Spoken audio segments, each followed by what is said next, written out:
السلام علیکم ورحمۃ اللہ وبرکاتہ۔ میرا نام قاری ثاقب ہے۔ آج میں آپ کو ایک ٹاپک کے بارے میں بتاؤں گا۔ پچھلے ہم نے ٹاپک میں اسی بات کو لے کے ہم چلے تھے، یقین کے بارے میں۔ تو وہ تو آڈیو تھا، آج میں آپ کو ویڈیو اپنے سامنے یہ چیزیں بتا رہا ہوں کہ یقین ہے کیا۔ یقین یہ ہے کہ ہمیں اللہ تعالیٰ کی بنائی ہوئی ہر چیز پہ یقین رکھنا چاہیے۔ تو ہم شروع کرتے ہیں۔ سب سے پہلے میں وہ دعا پڑھتا ہوں، رب یسر ولا تعسر وتمم بالخیر۔ اعوذ باللہ من الشیطان الرجیم، بسم اللہ الرحمن الرحیم۔ قال النبی صلی اللہ علیہ وسلم انما الاعمال بالنیات۔ اچھا، یہ میں نے حدیث پڑھی، صحیح بخاری کی پہلی حدیث ہے۔ اس میں اللہ تعالیٰ آپ صلی اللہ علیہ وسلم نے فرمایا کہ اعمال کا دار و مدار نیتوں پر ہے، یعنی کہ ہم کوئی بھی کام کرتے ہیں سب سے پہلے اللہ تعالیٰ ہماری نیت دیکھتا ہے، ٹھیک ہے۔ نیت کا صاف ہونا بہت ضروری ہے، ٹھیک ہے۔ اس ٹاپک میں آپ کو یہ بتاؤں گا کہ یقین ہمیں اللہ تعالیٰ کی ہر بنائی ہر چیز پہ کرنا چاہیے، اور قرآن میں اللہ تعالیٰ نے بے شمار اللہ تعالیٰ نے ہمیں نعمتیں دی ہیں اور جس کا ہم شکر ادا کرنا چاہیے۔ تو قرآن کی ایک آیت ہے سورہ ابراہیم میں، اللہ تعالیٰ نے فرمایا لئن شکرتم لازیدنکم، اگر تم شکر ادا کرو گے تو تمہاری نعمتوں کو میں اور بڑھا دوں گا، ولئن کفرتم ان عذابی لشدید، اگر تم کفران نعمت کرو گے جو تمہارے پاس نعمت ہیں وہ میں لے لوں گا۔ تو اس کے علاوہ اللہ تعالیٰ نے بہت سی ہمارے فائدے کے لیے نعمت اتاری، ٹھیک ہے۔ ہمیں اس دنیا میں آنے سے پہلے اللہ تعالیٰ نے بتا دی کہ اس کا رزق اس کو کتنا ملے گا، نیک ہوگا بد ہوگا، سب چیزیں اللہ تعالیٰ نے بتا دی، ٹھیک ہے۔ لکھ کے فرشتے چلے جاتے ہیں، ٹھیک ہے۔ تو ہمیں اللہ تعالیٰ پر ایمان، اس کی آخرت پر ایمان اور فرشتوں پر ایمان، اس کی کتابوں پر ایمان لانا بہت ضروری ہے، اور آخرت کے دن پر یقین رکھنا ضروری ہے۔ قرآن کی پہلی ہم صفحہ پڑھنا شروع کرتے ہیں سورۃ البقرہ میں، اللہ نے فرمایا ذالک الکتاب سے ہم پڑھنا شروع کرتے ہیں تو اس کے آگے تھوڑی دوسری یا تیسری آیت میں اللہ نے فرمایا وبالآخرۃ ھم یوقنون، یعنی کہ مومن کی صفات بیان کی گئیں۔ اس میں اللہ نے فرمایا کہ وہ ایمان والے کیا ہیں، وہ آخرت پر یقین رکھتے ہیں، ٹھیک ہے۔ الذین یؤمنون بالغیب، جو لوگ کیا کرتے ہیں، یؤمنون بالغیب، غیب پہ ایمان لاتے ہیں، ویقیمون الصلاۃ، اور نماز قائم کرتے ہیں، ومما رزقناہم ینفقون، اور جو ہم نے مال ان کو دیا اس میں سے نیک کاموں پر خرچ کرتے ہیں، یعنی غلط راستوں پہ نہیں خرچ کرتے۔ اس میں ایک چیز میں آپ کو بتا دیتا ہوں، ہم بولتے ہیں تبلیغ جماعت والے کیا کہتے ہیں، اعمال، اس میں ہے اگر ہم نے ایک چیز صحیح کر لی، وہ آپ کو بتا دیتا ہوں، وہ ہے حمزہ اور عین اعمال۔ ہم یہ تین حروف ہیں، کتنے، 1 2 3 4 5 حروف ہیں، اس میں 5 حروف آ رہے ہیں، ٹھیک ہے۔ اب اس میں کیا کرنا ہے، اس کے لیے ضروری ہے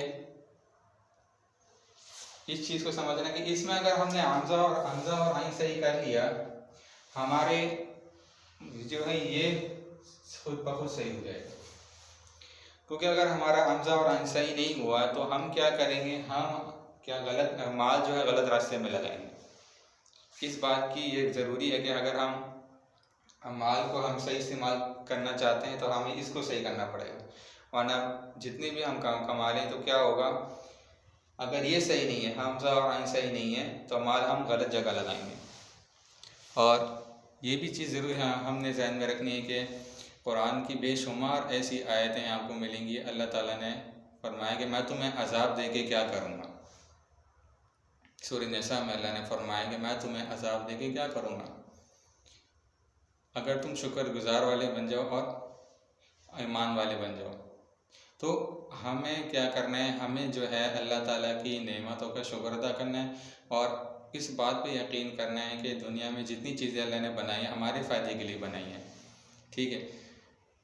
سب سے بہترین یہ کہ رزق کے لیے اکثر لوگ پریشان ہوتے ہیں۔ قرآن میں اللہ نے فرمایا وَفِي السَّمَاءِ رِزْقُكُمْ وَمَا تُوعَدُونَ، جو رزق تم زمین میں تلاش کر رہے ہو وہ آسمانوں میں ہے۔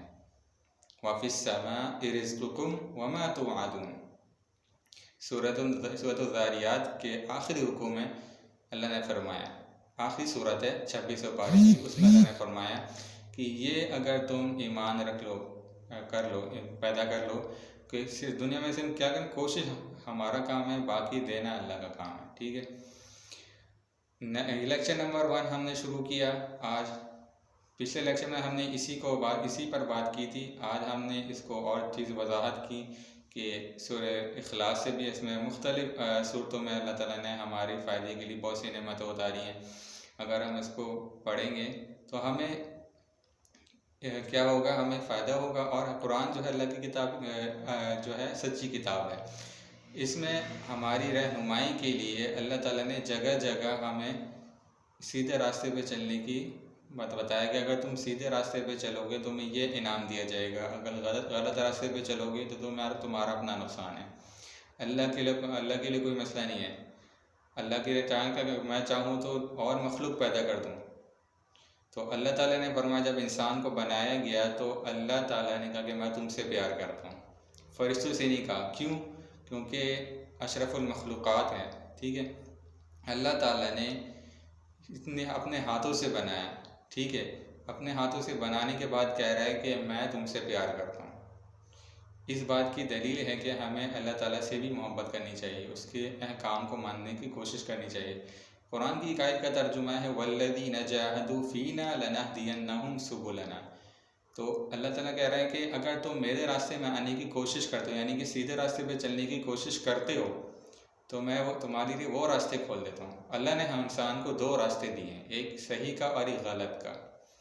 اگر انسان کوشش کرتا ہے غلط راستے پہ چلنا تو اللہ تعالیٰ وہ کھول دیتا ہے، اگر انسان کوشش کرتا ہے کہ سیدھے راستے پہ چلنے کا تو اللہ تعالیٰ وہ راستے کھول دیتا ہے۔ تو اللہ تعالیٰ نے ہر انسان کو 2 راستے دیے ہیں۔ کیا ہے 2؟ ایک نیکی کا راستہ، دوسرا غلط راستہ یعنی کہ بدی کا راستہ۔ تو ہم نے کیا کرنا ہے، ہمیں نیکی کے راستے پہ چلنے کی کوشش کرنی ہے۔ تو شیطان ہمارے ساتھ موت تک، یعنی جب تک زندگی ہے اس وقت ہمارے ساتھ ہے، ہم نے اس کا مقابلہ کرنا ہے۔ تو ہمارا سب سے بڑا مسئلہ یہ کہ ہمارا کھلا دشمن ہمارا کیا شیطان ہے۔ تو ہمیں کیا کرنا ہے، ہمیں سب سے پہلے قرآن کی آیت کی طرف جانا ہے۔ اللہ تعالیٰ نے قرآن میں کیا فرماتا ہے کہ اگر اِنَّهُ لَكُمْ عَدُوٌّ مُّبِينٌ، بے شک تمہارا کھلا دشمن کون ہے؟ شیطان ہے۔ سورہ یاسین میں اللہ نے فرمایا۔ تو اب اس سے پتہ چلتا ہے کہ اگر ہم چاہتے ہیں سیدھے راستے پہ چلنے کی کوشش کر سکتے ہیں، باقی ہم 90% کام اچھا کر سکتے ہیں۔ آپ صلی اللہ علیہ وسلم کیا تھے؟ وہ نبی تھے، ہم نبی نہیں ہیں۔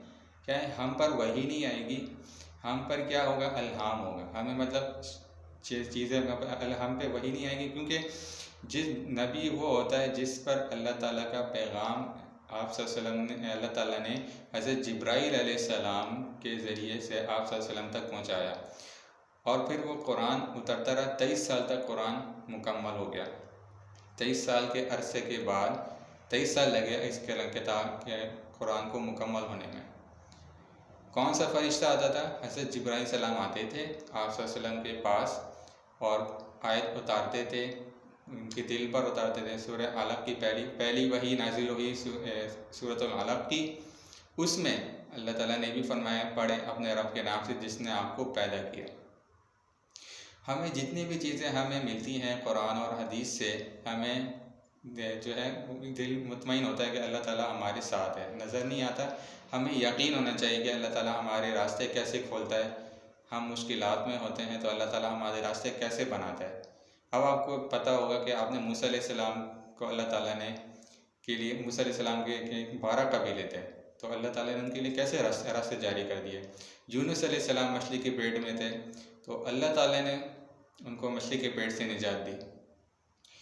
اب جتنی بھی واقعات اگر ہم پڑھیں تو ہمیں ہمارا حوصلہ بھی بڑھے گا اور ہماری جو ہے ہمارے اندر ایمان کی قوت بھی پیدا ہوگی، ٹھیک ہے۔ آج کے لیکچر میں ہم نے یقین پر بات کی، تو ہم نے اس کو اپنے زندگی میں لانا بھی ہے اور کوشش بھی کرنی ہے کہ آگے والے لوگوں کو بتائیں کہ اللہ نے ہمیں اس دنیا میں کیوں بھیجا ہے، ٹھیک ہے۔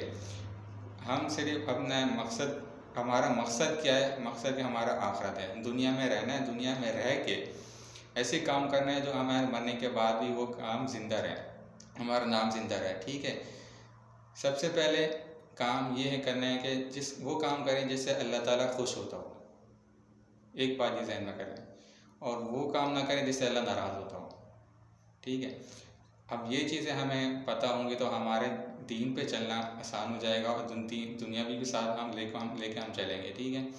آج کے لیکچر کے لیے آج اتنا ہی ہے، یقین پر ہم نے بات کی تو اس کو ہم وائنڈ اپ کرتے ہیں۔ تو ہم نے کوشش کرنا ہے، ہر فرد مرد اور کی ذمہ داری ہے کہ اس کو اپنی زندگی میں لانے کی کوشش کرے، ٹھیک ہے۔ سبحان ربک رب العزت عما یصفون وسلام علی المرسلین والحمد للہ رب العالمین۔